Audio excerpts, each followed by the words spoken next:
Bonsoir ou bonjour à tous, je suis la sœur Megan Kabemba et aujourd'hui j'aimerais vous raconter le témoignage de ma guérison. Vous savez, je n'ai pas toujours été en très bonne santé et à dire vrai, du haut de mes 28 ans, j'ai été malade et très malade durant 23 années de ma vie, de ma naissance jusqu'à mes 23 ans. Et j'ai su me connecter au Seigneur, j'ai su me connecter à la parole de Dieu et j'ai surtout su me connecter à la présence de Dieu. Et ce soir, j'aimerais t'encourager, toi femme, à te connecter également à la parole de Dieu qui est la vérité, malgré la réalité que tu peux vivre, et à te connecter également à la présence de Dieu qui dépasse absolument tout le reste et qui est la plus importante.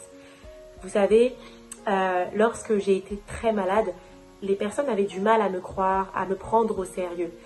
J'étais dans une constipation qu'on appelle chronique. J'avais des crises tous les 2 mois. Et puis après, ça s'est intensifié, c'est passé de 2 mois à toutes les 2 semaines. C'était tellement un cycle que j'arrivais à anticiper la prochaine crise que j'allais avoir. C'était un cercle vicieux dans lequel je me trouvais et qui n'en finissait pas. J'étais affaiblie physiquement. J'avais énormément de mal à m'alimenter, à boire, à marcher, à avoir des activités normales, à garder même un travail. Parce que les crises faisaient en sorte que je restais au lit. Et c'était très difficile pour moi, physiquement mais aussi mentalement. Et un jour, j'en ai vraiment eu marre. Je me souviens que j'étais vraiment à bout, épuisée, avec 15 kilos en moins, une image que j'avais de moi-même qui était vraiment détériorée, négative. J'avais tellement du mal à me regarder dans le miroir, j'avais une si basse estime de moi-même, je me disais que je n'allais peut-être jamais me marier. J'avais accepté cette situation qui avait duré déjà depuis 23 ans. Et ce jour-là, j'en pouvais plus. Je me disais, mais est-ce que c'est à ça que doit se résumer ma vie? Je crois en Dieu. Et je crois que Dieu, comme il le dit dans sa parole, il a des projets de paix et de bonheur pour chacun d'entre nous et pour moi, afin que j'ai un avenir qui soit rempli d'espérance. Mais ce que je vis est tout sauf un avenir qui me permet d'espérer. Pourquoi? Pourquoi cette situation?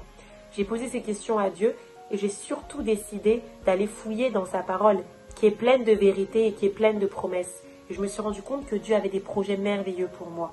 J'ai déclaré sa parole et j'ai décidé d'y croire. Je me suis levée, je me suis connectée. Et dans cette épreuve, le Seigneur m'a fait grâce. Il m'a parlé, il m'a permis de persévérer, il m'a permis même de persister et de placer ma foi en lui. J'aimerais t'encourager ce soir, peu importe les épreuves que tu peux traverser, peu importe les montagnes qui se dressent devant toi, fais confiance à Dieu, connecte-toi à sa parole et surtout connecte-toi à la présence de Dieu. Passe du temps avec lui. Ne regarde pas trop à ta situation, mais regarde surtout à Dieu, qui a des projets de paix et de bonheur pour toi, afin de te donner un avenir rempli d'espérance. Connecte-toi, femme. N'aie pas peur de déclarer la parole de Dieu, afin que tes situations puissent se renverser. Je t'encourage. Si j'y suis arrivée, alors tu vas y arriver.